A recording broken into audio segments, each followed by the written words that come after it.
Salut tout le monde, au TEP, la famille, j'espère que vous allez bien. Je suis très ravie de parler avec vous tous. Je suis Zarathustra Paprinta et toujours dans la joie, nous allons continuer à parler du conditionnement des hommes et des femmes kamites par cette fameuse lettre de Willie Lynch. Donc aujourd'hui, nous allons faire la troisième partie. Évidemment, pour petit rappel, notre très cher petit Willie Lynch était un esclavagiste britannique du XVIIIe siècle. Il avait donc continué sa recherche de destruction et de mise à mort des hommes et des femmes kamites. Et donc, il avait poursuivi par cela par des études de tortue que les leucodermes entre eux, déjà au Moyen-Âge et peut-être même bien avant, se faisaient. Ils avaient divers styles de tortures dont je vais en passer les mots. Et donc, ils ont décidé de les aboutir, du moins d'aller à la phase la plus viscérale par rapport aux hommes et aux femmes noires. Allons-y, aujourd'hui, nous allons donc passer à deux petits passages, car il est important de comprendre très bien la logique dans laquelle je voudrais vous faire suivre. Je n'ai pas beaucoup de temps, mais si il n'y en a pas assez après la lecture de ces passages, on essaiera peut-être une autre fois d'argumenter à propos de cette partie. Comprenez que nous sommes dans un moment assez clé du continent Kama et nous sommes dans une décision assez clé de la Terre-Mère elle-même. Et l'espèce qu'on appelle le Kamite, les Noirs, qui est à l'origine de la vie, est en danger. Nous sommes en danger car des malades mentaux, psychopathes, leucodermes, dont vous connaissez déjà les noms, Bill Gates et compagnie, veulent détruire les enfants noirs de la planète. Ils veulent tous nous détruire avec le vaccin. Ils veulent toujours tout tester en Afrique, les guerres et la mort. Aujourd'hui, donc, nous allons passer à cette fameuse partie de Willie Lynch, auquel après nous allons essayer de dévoiler d'autres parties qui sont toujours en lien avec les phénomènes que l'on rencontre aujourd'hui. Allons-y, mes très chers frères et sœurs. J'ouvre les guillemets sur ce fameux titre qui s'appelle Let's Make a Slave. Allons-y, j'ouvre les guillemets. C'était l'intérêt de l'activité des propriétaires d'esclaves d'étudier la nature humaine et la nature de l'esclave en particulier. En vue des résultats pratiques, moi et beaucoup d'entre eux ont atteint une compétence étonnante dans cette direction. Ils n'avaient pas affaire à la terre, au bois et à la pierre, mais aux hommes et à tout égard. Ils avaient besoin de connaître le matériel sur lequel ils devaient travailler pour la sécurité et la prospérité. Conscients de l'injustice et du tort qu'ils perpétuaient à chaque heure et sachant qu'ils feraient eux-mêmes, étaient-ils victimes de leur tort, tel tort? Ils étaient constamment à la recherche des premiers signes de la redoutable rétribution. Ils regardaient donc avec des yeux habiles et exercés et apprenaient à lire avec une grande précision l'état d'esprit et le cœur de l'esclave à travers son visage de sable. La sobriété inhabituelle, les abstractions apparentes, l'amorosité et l'indifférence en effet, toute humeur hors du commun est un motif de suspicion et d'enquête. Par Frederick Douglass, Let's Make a Slave, c'est une étude du processus scientifique de cassure de l'homme et de fabrication de l'esclave. Il décrit la logique et les résultats des idées de méthodes anglo-saxonnes pour assurer la relation maître et esclave. Allons-y. Faisons un esclave. De quoi avons-nous besoin? Tout d'abord, nous avons besoin d'un nègre. Du nègre enceinte et d'un bébé nègre. Deuxièmement, nous utiliserons le même principe de base que nous utilisons pour casser un cheval. Combiné avec des facteurs plus durables, ce que nous faisons avec les chevaux, c'est que nous les brisons d'une forme de vie à une autre, c'est-à-dire que nous les réduisons de leur état naturel dans la progéniture. Nous rompons avec cette chaîne naturelle d'indépendance et créons ainsi un statut de dépendance afin que nous puissions en tirer une production utile pour notre activité et notre plaisir. Fermons les guillemets, passons aux deux prochains passages. Principes cardinaux pour la fabrication d'un nègre. J'ouvre les guillemets. De peur que nos futures générations ne comprennent pas les principes de briser les bêtes ensemble, le nègre et le cheval, nous comprenons que la planification économique à court terme entraîne un chaos économique périodique. Afin d'éviter la planification globale à long terme, articulant les deux perceptions de façon très pointue, nous établissons les principes suivants pour la planification économique globale à long terme. Les chevaux et les nègres ne sont pas bons à l'économie, à l'état sauvage ou naturel. Les deux doivent être brisés et liés ensemble pour une production ordonnée.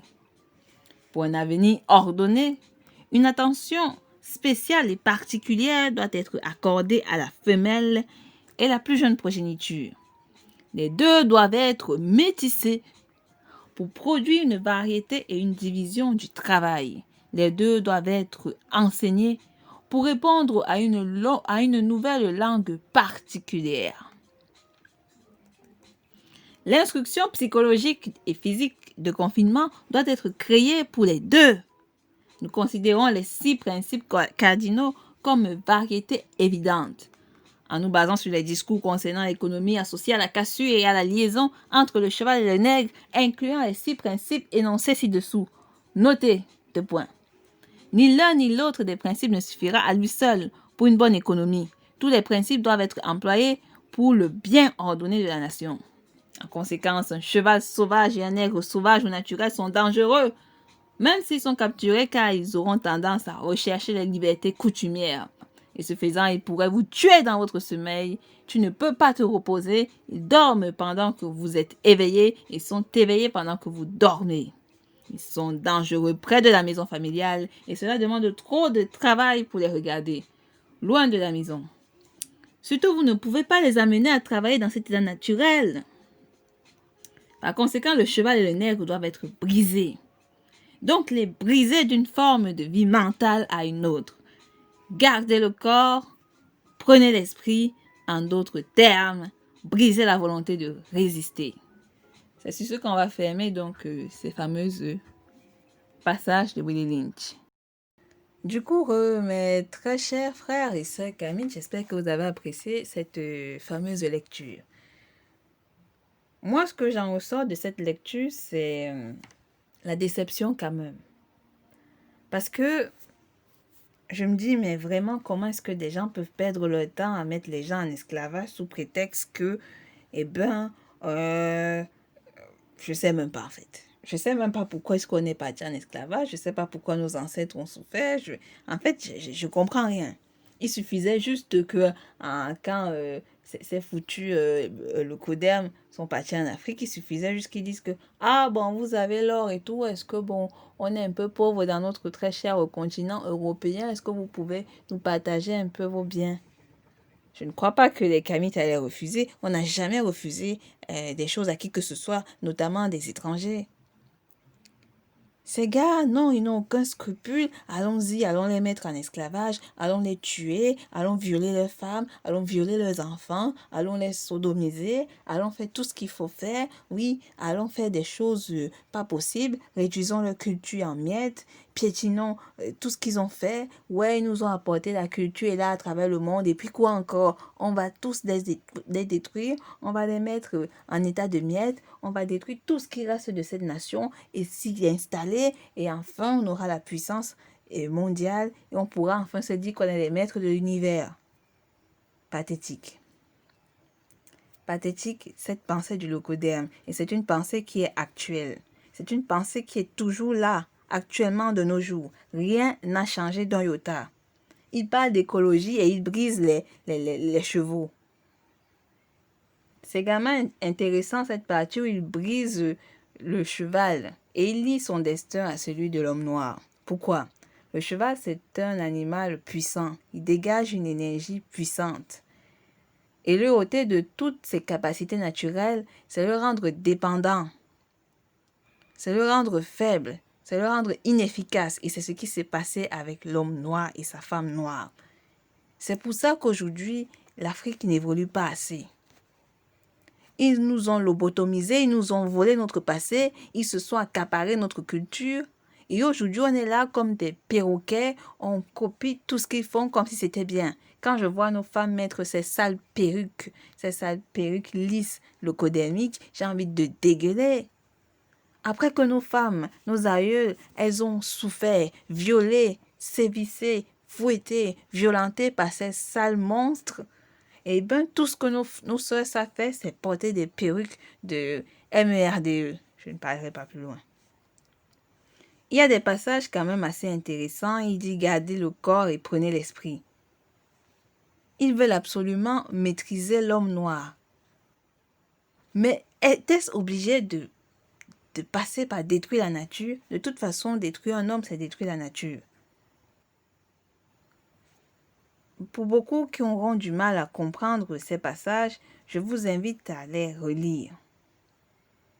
À relire ces passages, car vraiment, il n'y a pas de différence entre ce qui se passe aujourd'hui et ce qui se passe, ce qui s'est passé hier. Il n'y a aucune différence. Qu'on aille en Asie, c'est pareil. Nos frères sont humiliés, tapés juste parce qu'ils sont noirs. Juste parce qu'ils sont noirs. Alors que c'est nous qui étions les êtres premiers de cette terre. Aucun respect, même pour l'originel. Aucun respect. Et vous allez me dire que non, ça va, il n'y a pas de problème. On est dans un monde globalisé, on est dans un monde mondialisé. Aujourd'hui, tu vois bien qu'il y a le vivre ensemble. C'est du bullshit, le vivre ensemble. Ça n'existe pas. Ça n'existe pas. Ça n'existera jamais. Vous ne pouvez pas vivre ensemble dans un système aussi déséquilibré. Le système est totalement déséquilibré parce qu'il y a une rupture qui s'est passée depuis le temps de l'esclavage. Il y a une rupture qui s'est passée. Nous avons subi l'esclavage des arabo-musulmans qui ne voudront jamais le reconnaître. Et maintenant, avec les foutus locodermes et la néocolonisation de ces foutus locodermes, et maintenant, il y a encore les Asiatiques qui viennent s'y mettre. Et vous allez me dire, ah non, c'est du passé. C'est du passé. Nos ancêtres ont été fouettés, humiliés, pris comme des animaux, confinés.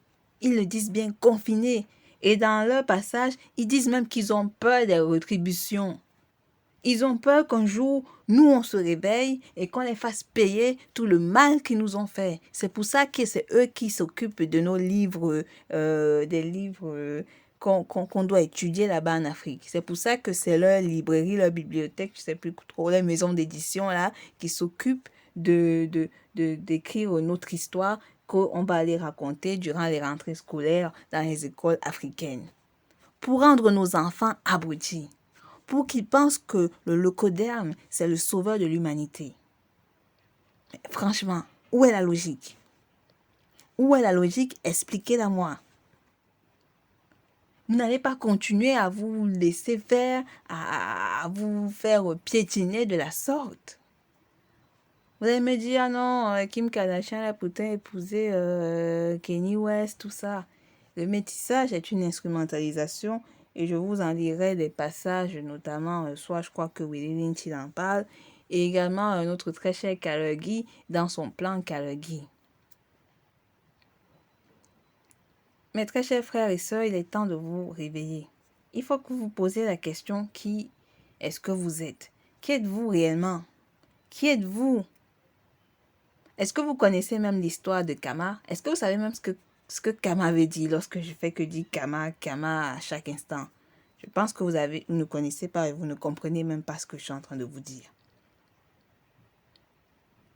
Dans les prochaines fois, on continuera avec la partie 4. Et vous allez peut-être davantage comprendre ce que nos ancêtres ont subi. Beaucoup ont du mal à comprendre. Beaucoup pensent que c'est du passé. On n'est pas dans le passé, on est dans l'actuel. Et c'est toujours pareil dans l'actuel. Bill Gates, ses vaccins, les guerres, Ebola qui nous envoie, ces maladies, tout ça, c'est eux qui le préparent. Parce que c'est le seul but ultime, détruire l'Afrique, détruire les Africains, s'accaparer les richesses de l'Afrique, empêcher les Africains de s'ouvrir, de respirer un peu pour se développer. Parce que si on se développe, c'est la fin. Vous imaginez dans quelle situation on vit actuellement? Donc, réveillez-vous. Méditez sur cette séance de lecture et j'espère qu'on se verra pour la prochaine fois. Merci encore et au revoir. Merci.